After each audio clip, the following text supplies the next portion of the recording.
Daripada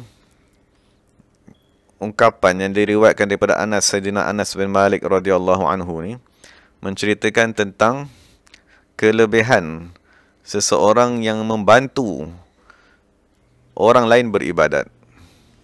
Maknanya kita dah maklum, tempat ibadat ialah masjid. Maksudnya masjid Nabi Muhammad SAW, Masjid Nabawi itu ialah tempat bersuluknya sahabat. Maksudnya diistilahkan sebagai sahabat-sahabat yang duduk di belakang rumah baginda ialah ahli suffah, tempat beribadat. Tempat beribadat sepenuh masa. 20 hari, 30 hari mereka datang duduk di situ. Jadi apabila masjid ialah tempat untuk beribadat, maka mesti ada orang yang menolong, membantu.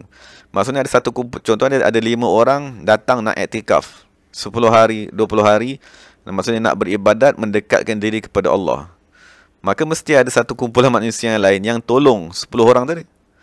Pertama, tolong sediakan makanan. Kedua, tolong sediakan segala keperluan, kan, dan tolong sediakan bantuan kewangan untuk keluarga-keluarga mereka yang dia tinggalkan, sebab mereka tadi sedang beriktikaf 10 hari, 20 hari. Dan dalam ni dia bagi contoh. Sebagaimana orang tu nak beriktikaf 10 hari, 20 hari, maka mestilah di tempat tersebut ada cahaya. Cahaya untuk sekurang-kurangnya dia nak baca Quran, ataupun cahaya untuk dia tadi nak berjalan, bergerak ke depan, ke belakang, nak keluar daripada masjid, pergi ke tandas. Jadi, di dalam agama Islam, tolong-menolong tu termasuk di dalam beribadat. Dalam hadis yang lain, Nabi kata, sesiapa yang membantu orang pergi perang, seolah-olah orang tadi dia pergi perang juga. Jadi sama juga, sesiapa yang membantu orang beribadat, orang yang bersuluk, orang yang beriktikaf kepada Allah Subhanahu Wa Taala, maka dia pun sama juga dikurniakan dengan kurniaan tersebut. Jadi dalam hadis ni, masa Sayyidina Anas bin Malik, dia bagi satu contoh. Kalau orang tu letak satu pelita saja, pun Allah Ta'ala akan menghantar malaikatnya, yastaghfiruna. Maksudnya mengampunkan orang tersebut, meminta ampun kepada orang tadi. Jadi bayangkanlah kalau orang tadi membina satu rumah ibadat, membina satu tempat untuk beriktikaf, membiayai program iktikaf, membiayai program beribadat, maka lebih lagi di sisi Allah Subhanahu Wa Taala. Mana dalam satu riwayat yang lain, salah seorang sahabat yang bernama Tamim Ad-Dari radhiyallahu anhu, satu ketika dia masuk masjid dan dia ada satu pelita dan dia sangkut dalam masjid.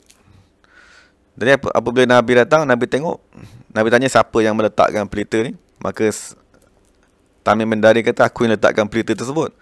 Maka Nabi kata, moga-moga Allah menyinari kamu di dunia dan di akhirat sebagaimana kamu menyinari masjidku. Dan Nabi kata, sekiranya aku ada anak perempuan, aku akan kahwinkan kamu.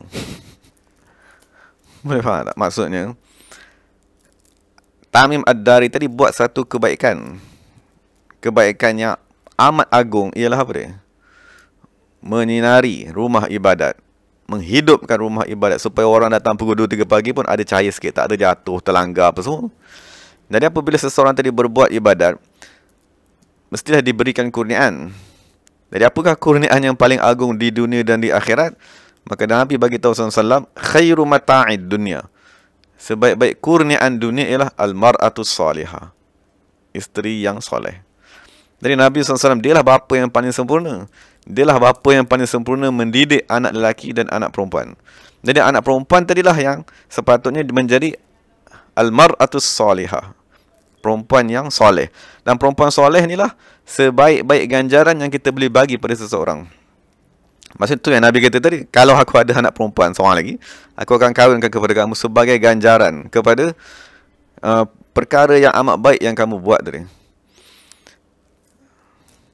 Dan apabila kita baca doa, Rabbana atina fid dunya hasanah tadi, fid dunya hasanah tu setengah ulama syarahkan al-mar'atus salihah, perempuan yang soleh. Wa fil akhirati hasanah, ialah kurniaan bidadari di akhirat.